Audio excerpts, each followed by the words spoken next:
السلام علیکم ورحمۃ اللہ وبرکاتہ۔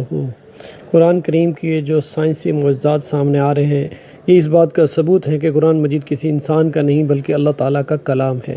قرآن مجید میں اللہ تعالیٰ نے لوگوں کو بار بار اس طرف متوجہ کیا ہے کہ مظاہر قدرت پر غور و فکر کریں اور ان میں اس کی نشانیاں تلاش کریں۔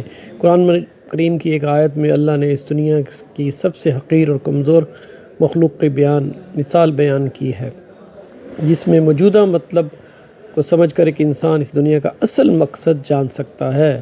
تمام جانداروں میں یہ نشانیاں موجود ہیں، لیکن چند ایک خاص طور پر جو ہیں وہ یہ ہیں جن کا ذکر اللہ جل شانہ نے قرآن پاک میں فرمایا ہے۔ انہی جانوروں میں سے ایک مچھر ہے۔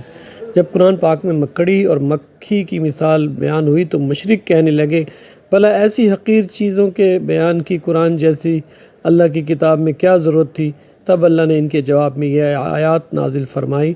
اللہ تعالیٰ اس بات سے بالکل شرم اور ندامت محسوس نہیں کرتا کہ وہ کسی مچھر کی مثال بیان کرے یا اس کی اوپر کی کسی چیز کی۔ جو مومن ہیں وہ یقین کرتے ہیں وہ ان کے پروردگار کی طرف سے جو ہے وہ سچ ہے، اور جو کافر ہیں وہ کہتے ہیں کہ اس مثال سے خدا کی مراد ہی کیا ہے۔ اسی طرح اللہ ایک ہی بات کے ذریعے بہت لوگوں کو گمراہ ٹھہراتا ہے اور بہت سے لوگوں کو ہدایت دیتا ہے، اور اس سے صرف انہی کو گمراہی میں ڈالتا ہے جو پہلے سے ہی نافرمان ہیں۔ مچھر بے شک ایک معمولی اور غیر اہم سا جاندار ہے، مگر اس پر غور و فکر کیا جائے تو اس میں بھی اللہ تعالیٰ کی بہت ساری نشانیاں دیکھنے کو ملتی ہیں۔ اللہ تعالیٰ نے مچھر کے لیے قرآن میں بعوضہ کا لفظ استعمال کیا ہے، اور یہ لفظ مؤنث ہے۔ مچھر کی دنیا میں کوئی تقریباً 3500 اقسام ہیں، اور ان تمام اقسام میں صرف مچھر کی مادہ یعنی مچھر کی عورت انسان، حیوانوں اور پرندوں کا خون چوستی ہے، جبکہ نر یعنی مرد مچھر نباتات اور پھلوں کا رس چوستا ہے۔ سوال یہ پیدا ہوتا ہے کہ مچھر کی جنسی شناخت تو آج کی میڈیکل سائنس کا کارنامہ ہے۔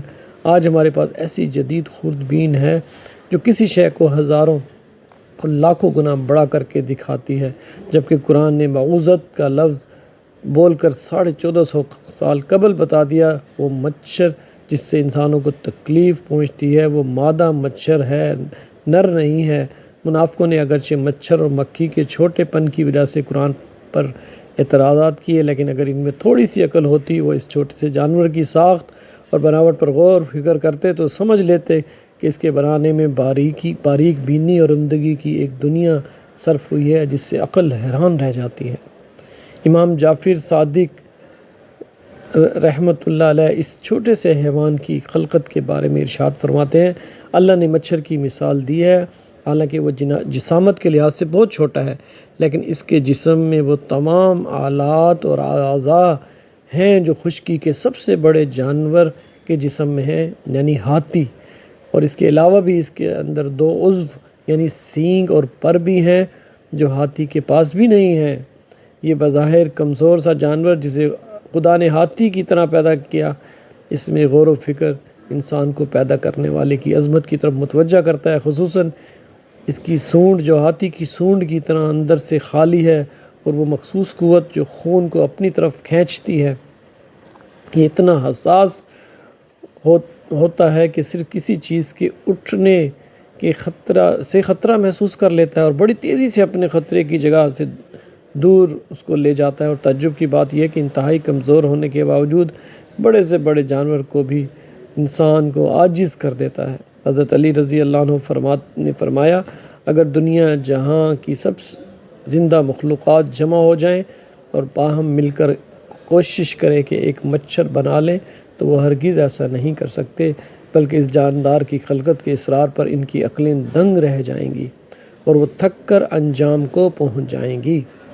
سبحان اللہ۔ آج میڈیکل سائنس دانوں نے مچھر کی 3500 کے لگ بھگ اقسام دریافت کی ہیں، لیکن یہ تعداد یقینی نہیں ہے۔ اب ان کی کل اقسام کتنی ہیں یہ صرف ایک اللہ ہی کے علم میں ہے۔ میری طرح آپ میں سے بھی بہت سے دوستوں کے ذہنوں میں یہ خیال آیا ہوگا کہ آخر اس مثال کا مطلب کیا ہے، لیکن جب آپ ایک مچھر کی آنکھ کو دیکھیں گے تو آپ کا دماغ مفلوج ہو جائے گا کہ مچھر کی ایک آنکھ کے اندر بھی کئی آنکھیں ہیں، اور یہ تمام آنکھیں بیک وقت ایک ساتھ کام کرتی ہیں۔ جب آپ اس کے بارے میں جان لو گے تو تب آپ کے ذہن میں بھی یہ آیت کریمہ آئے گی۔ سائنس نے اس مچھر کے بارے میں بہت کچھ انکشافات کیے ہیں کہ چھوٹی سی مخلوق کتنے انسانوں کی جان لیتا ہے۔ یہ تو بہت تفصیلی باتیں ہیں، مگر چند باتیں ایسی ہیں جو میں آپ سے شیئر کرنا چاہوں گا۔ مچھر کی 100 آنکھیں ہیں جو سب کے سب اس کے سر میں ہیں۔ ایک مچھر کے 48 دانت ہیں اور اس کے 3 دل ہیں اور 3 مختلف قسم کے ہیں۔ مچھر کی سونڈ میں 6 چھریاں ہیں اور ہر چھری کا اپنا کام ہے۔ مچھر کے دونوں طرف 3/3 پر ہیں۔ مچھر کے اندر حرارت کا پورا نظام ہے اور اسی کے ذریعے یہ انسانی جلد کی رنگت کو تاریکی میں پہچانتا ہے۔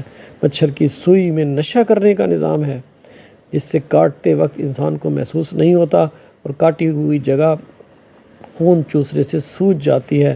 ایک مچھر کے اندر خون کا تجزیہ کرنے کا نظام بھی ہے، اس لیے وہ ہر خون نہیں چوستا۔ اس بارے میں سائنس کی سب سے حیران کن تحقیق میں یہ بات سامنے آئی ہے کہ ایک مچھر کے اوپر اس کے پر ہوتے ہیں جو اس سے بھی ہلکے ہوتے ہیں، اور مچھر کے پر کے اوپر ایک مائکروسکوپک پیراسائٹ ہوتا ہے، ایک جاندار جو مچھر سے بھی حقیر چیز ہے۔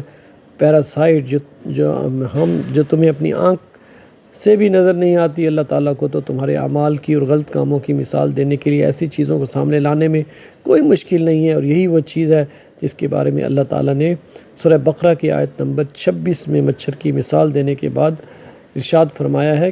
اللہ تعالیٰ اس بات سے بالکل شرم اور ندامت محسوس نہیں کرتا کہ وہ کسی مچھر کی مثال بیان کرے یا اس کے اوپر کی کسی چیز کی۔ اللہ ہم سب کو قرآن مجید پڑھنے کی، اس پر عمل کرنے کی اور اس کو پھیلانے کی توفیق عطا فرمائے۔ آمین ثم آمین۔